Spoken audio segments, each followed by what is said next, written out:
একটি মেয়ের জীবন বড়ই অদ্ভুত, তাই না?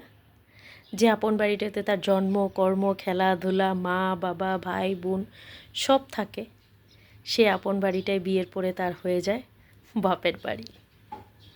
আর বিদায়ের সময় সেই রক্তের সম্পর্কে সবগুলো মানুষকে পিছনে ছেড়ে সে শুধু একটা জিনিসের হাত ধরে বাড়িটার থেকে বের হয়ে যায়, সেটা হলো তার অধিকার।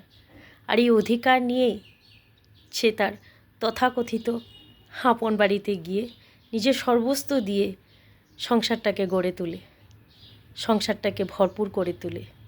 আর একদিন সেই সংসারেও তাকে শুনতে হয়, এটা তোমার আপন বাড়ি না, এটা তোমার শ্বশুর বাড়ি, এখানে তোমার কোনো অধিকার নেই।